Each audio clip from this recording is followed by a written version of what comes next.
शिया सुन्नी के बारे में तो आप लोगों ने काफी कुछ सुना होगा, मगर क्या आप लोग इबादी मुसलमानों को जानते हैं? जी हाँ, आज की डेट में इस दुनिया के अंदर मुसलमानों के दो मेजर ग्रुप नहीं बल्कि तीन मेजर ग्रुप हैं। दो तो शिया सुन्नी हैं, जबकि जो तीसरा ग्रुप है वो यही इबादी मुसलमान हैं। आज के दौर में ये इबादी मुसलमान वैसे तो दुनिया के अलग अलग इलाकों में पाए जाते हैं, मगर ख़ास तौर से वो इलाका कि जहाँ पर इनकी सबसे ज़्यादा आबादी है, बल्कि ये कहना बेहतर होगा कि जो इनका ही देश है जहाँ पर इनकी हुकूमत है वो कोई और नहीं बल्कि ईरान और सऊदी अरबिया के बिल्कुल पड़ोस ही में मौजूद ओमान नाम का देश है। अब शिया और सुन्नी दोनों से ही बिल्कुल अलग हटकर दिखने वाले ये इबादी मुसलमान कौन हैं, इनमें और बाकी मुसलमानों में क्या क्या फ़र्क हैं, ये सब कुछ जाने उससे पहले ज़रा हम लोग इन लोगों के इतिहास पर ही नजर डाल लेते हैं। तो आरएच नेटवर्क की नॉलेजेबल फ्रेंड्स, कहानी का आगाज होता है आज से लगभग 1400 साल पहले से, कि जब खिलाफत राशिदा का दौर था, गद्दी पर हजरत अली शेर खुदा बैठे हुए थे और उसी दौर के अंदर ही मुस्लिम इतिहास का पहला फिरका वजूद में आ रहा था। और मुस्लिम इतिहास के इस पहले फिरके का नाम था खारजी। खारजी नाम का ये ग्रुप उस जंगी सिफ़ीन में नमूदार हुआ था कि जो मशहूर जंग हजरत मुआविया और हजरत मौला अली शेर खुदा के बीच लड़ी गई थी। ये एक ऐसा ग्रुप था कि जिसके अंदर ज्यादातर तादाद इराक के बद्दू लोगों की थी। ये पहले से हजरत अली शेर खुदा के साथ ही थे, उन्हीं के साथ ही जंग वगैरह भी कर रहे थे। मगर जंग सिफ़ीन में जब हजरत अली शेर खुदा ने हजरत मुआविया की उस रिक्वेस्ट को कबूल कर लिया कि जिस रिक्वेस्ट के तहत जंग करने की बजाय टेबल पर बैठकर सुलह करने की बात कही गई थी, तो फौरन ही ये पूरा ग्रुप कि जिसको बाद में खारजी का नाम दिया गया, हजरत अली और हजरत मुआविया दोनों के ही खिलाफ हो गया। अब क्योंकि ये उस दौर में वक्त के खलीफा यानी हजरत अली के खिलाफ खड़े हुए थे, उनके खिलाफ इन लोगों ने खुरूज किया था, इसीलिए इनको खवारिज का नाम दिया गया। जंगी सिफ़ीन के वक्त पर इन लोगों की तादाद हार्डली 12,000 के करीब रही होगी, मगर फिर आने वाले दौर में इन लोगों ने अच्छी खासी ताकत हासिल कर ली थी। नॉर्थ अफ्रीका के एक बड़े इलाके पर इनका असर व रसूख दिखाई देता था। इसके अलावा मिडिल ईस्ट में कूफा और बसरा जैसे इलाके इनका सेंटर समझे जाते थे।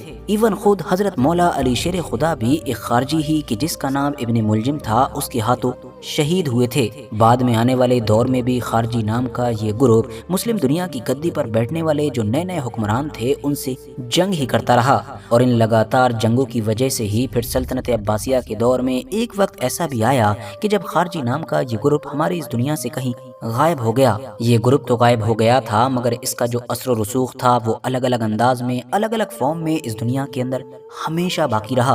उसकी वजह ये थी कि खुद ये ग्रुप अंदर से अलग अलग वक्तों पर कई अलग अलग टुकड़ों में डिवाइड होता चला गया था। और ये डिवाइड होने वाले जितने भी ग्रुप थे ये अपने आप में एक दूसरे से काफी अलग थे। और उस दौर में खारजी नाम के इस फिरके से जो बहुत सारे अलग अलग फिरके टूटे थे, उनमें से एक फिरका वो भी था कि जिसको आज हम और आप लोग इबादिया मुसलमान के नाम से जानते हैं। हिस्टोरिकली देखें तो अब्दुल्ला इब्ने इबाद तमीमी नाम के एक मशहूर स्कॉलर को इबादिज़म मतलब कि ये जो इबादिया नाम का फ़िरका है इसका फाउंडर माना जाता है। अब्दुल्ला इब्ने इबाद भी उस दौर के बसरा के मशहूर खारजी लीडर्स में से ही एक थे। मगर अब्दुल्ला इब्ने इबाद के अंदर अलग बात ये थी कि इनको बाकी खारजी लीडर्स के मुकाबले में आइडियोलॉजिकली मतलब कि विचारधारा में काफ़ी नरम समझा जाता था, जबकि बाकी खारजी लोग आमतौर पर हद से ज़्यादा कट्टर थे। इसी कट्टरता की वजह से ही उनकी हजरत अली से भी दुश्मनी हो गई थी। इबादिया नाम के इस फिरके को अहले दावत, अहले इस्तिकामत या फिर जमातुल मुस्लिमीन भी कहा जाता है। इनके बारे में खास बात ये है कि ऐतिहासिक तौर पर इनकी जड़ें खारजी लोगों से मिलने के बावजूद भी ये ज्यादा कट्टर नहीं हैं। और हाँ, अकायद या बाकी मामलों में शिया सुन्नी नाम के जो दो ग्रुप हैं उनमें से जो सुन्नी ग्रुप है उससे ज्यादा करीब नजर आते हैं। अब अगर आबादी पर नजर डालें तो इस खास ग्रुप के लोगों की पूरी दुनिया के अंदर जो टोटल आबादी है वो लगभग 27 लाख से लेकर 30 लाख के करीब मानी जाती है, जिसमें से ज़्यादातर लोग तो ओमान के अंदर ही रहते हैं, वही इनका सेंटर भी है। जबकि ओमान के अलावा भी आपको नॉर्थ अफ्रीका के अल्जीरिया और ट्यूनिस जैसे इलाकों में इन लोगों की ठीक ठाक आबादी नजर आएगी। ओमान के अलावा नॉर्थ अफ्रीका तो वो इलाका भी है कि जहाँ पर इतिहास में इस फिरके के लोगों ने बड़ी बड़ी सल्तनतें भी कायम की थी, जो जाहिर है वक्त के साथ दुनिया की बाकी सल्तनतों की तरह ख़त्म हो गईं। अब अगर इन लोगों के कुछ अकायद पर नज़र डाली जाए तो जैसा कि हम जानते हैं कि सुन्नी मुसलमानों में ये माना जाता है कि आखिरत में तमाम ईमान वालों को, तमाम मुसलमानों को खुदा का दीदार नसीब होगा, मतलब खुदा को देखने का मौका मिलेगा। वहीं दूसरी तरफ इसके बिल्कुल उलट ये जो इबादिया लोग हैं वो इस चीज़ पर बिल्कुल यकीन नहीं करते हैं। उनके मुताबिक आखिरत में ऐसा कुछ भी नहीं होगा, बल्कि इंसान के लिए खुदा का दीदार करना मुमकिन ही नहीं है। इसके अलावा इन लोगों के यहाँ कुरान को मखलूक मानने का कॉन्सेप्ट भी पाया जाता है। ये वही मशहूर और कंट्रोवर्शियल अकीदा है कि जो मुतज़िला नाम के एक ग्रुप का हुआ करता था और जिस अकीदे ने ही मुस्लिम इतिहास की शुरुआत की कुछ सदियों में बहुत हंगामा मचाया था। ख़ास तौर से मशहूर इमाम यानी कि हज़रत इमाम अहमद बिन हम्बल को भी अब्बासी हुक्मरान ने इसी अकीदे की मुखालिफत करने की वजह से उनके कोड़े पड़वाए थे। मगर अपने ऊपर कोड़े पड़ने और बेतहाशा जुल्म और सितम होने के बावजूद भी इमाम अहमद बिन हम्बल इस मामले में ज़र्रा बराबर भी पीछे हटने के लिए तैयार ना हुए थे। और फिर वक्त के साथ ये अकीदा और इसको मानने वाले जो लोग थे वो इस दुनिया से ही कहीं गायब होते चले गए। इसके अलावा इबादिया लोगों के यहाँ पर एक अकीदा ये भी पाया जाता है कि जो गुनाह कबीरा होते हैं, मतलब सबसे बड़े बड़े गुनाह, उनको अगर कोई इंसान करता है तो वो फिर दूसरी तरफ चाहे कलमा पढ़ने वाला मुसलमान हो और नमाज वगैरह फॉलो करने वाला इंसान हो, उसके बावजूद भी उन बड़े बड़े गुनाहों को करने की वजह से हमेशा हमेशा के लिए जहन्नम में चला जाएगा। जबकि दूसरी तरफ अगर सुन्नी मुसलमानों पर नज़र डाली जाए तो उन लोगों के यहाँ इस मामले में एक अलग कॉन्सेप्ट नज़र आता है। सुन्नी मुसलमानों का ये अकीदा है कि गुनाह कबीरा की वजह से इंसान जहन्नम में तो जाता है, मगर उस गुनाह के हिसाब से वो अपनी सज़ा काटता है और जब उसकी सज़ा पूरी हो जाती है तो फिर आखिर में जन्नत में चला जाता है। मतलब इंसान अगर मुसलमान है, उसके अंदर ईमान है, तो तमाम बड़े बड़े गुनाहों की सज़ा काटने के बाद अल्टीमेटली उसको जन्नत में तो जाना ही जाना है।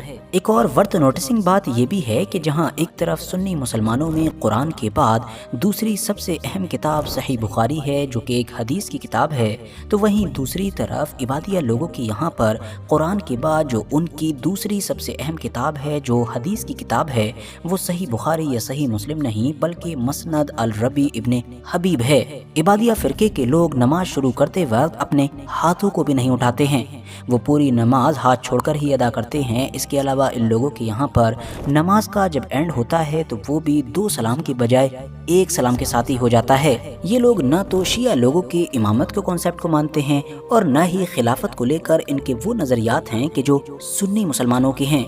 इनके मुताबिक जो पहले और दूसरे खलीफा थे, मतलब कि हज़रत अबू बकर सिद्दीक और हज़रत उमर फारूक आज़म, उनका मामला तो बिल्कुल साफ और क्लियर है, मगर जो तीसरे और चौथे खलीफा थे यानी कि हज़रत उस्मान गनी और हज़रत अली शेर खुदा, इन दोनों ही लोगों से अपने अपने दौर में कुछ गलतियां हुई थी, मतलब कि इज्तिहादी खताएं हुई थी। साथियों, जैसा कि हमने आपको पहले ही बताया कि ये फ़िरका किसी दौर में उस खारजी नाम के ग्रुप से ही अलग हुआ था कि जो अपनी कट्टरता के लिए जाना जाता था। तो अब भले ही शुरुआत से ही ये उस खारजी के मुकाबले में काफ़ी सॉफ्ट आइडियोलॉजी रखने वाला ग्रुप था, मगर उसके बावजूद भी इनके बाकी फ़िरकों को लेकर, बाकी मुसलमानों को लेकर जो नज़रियात थे वो काफ़ी सख्त हुआ करते थे। ये अपने अलावा बाकी तमाम लोगों को मुसलमान समझा ही नहीं किया करते थे। मगर फिर वक्त के साथ साथ इस चीज़ में बदलाव आता गया और आज तो ये चीज़ मानो कम्प्लीटली बदल चुकी है। ख़ास तौर से अगर आप लोग ओमान जाएंगे और वहाँ बसने वाले इबादिया लोगों को देखेंगे तो आप पाएंगे कि वो लोग इन तमाम चीज़ों से बिल्कुल अलग हैं। बल्कि ये कहना बेहतर होगा कि आज की डेट में हमको शिया और सुन्नी नाम के दोनों ग्रुप तो कहीं ना कहीं कॉन्फ्लिक्ट या इस तरीके के झगड़ों में तो नज़र आते हैं, मगर इबादिया नाम का ये ग्रुप कहीं दूर दूर तक भी नज़र नहीं आता है। इसके अलावा आज की डेट में ये लोग दुनिया के अंदर अपने यूनिक कल्चर और खूबसूरत से खूबसूरत मस्जिदें बनाने के लिए भी जाने पहचाने जाते हैं। तो दोस्तों, ये थी ओमान में बसने वाले इबादिया ग्रुप की पूरी कहानी। उम्मीद करते हैं कि आज की इस वीडियो से आप लोगों को बहुत कुछ सीखने को मिला होगा। वीडियो अगर जानकारी से भरपूर लगी हो तो लाइक करें, दोस्तों के साथ शेयर करें और हाँ, ऐसे ही नॉलेजेबल और हिस्टोरिकल वीडियोस हमेशा देखने के लिए हमारे इस चैनल को सब्सक्राइब करने के साथ साथ बेल आइकन को ज़रूर प्रेस करें।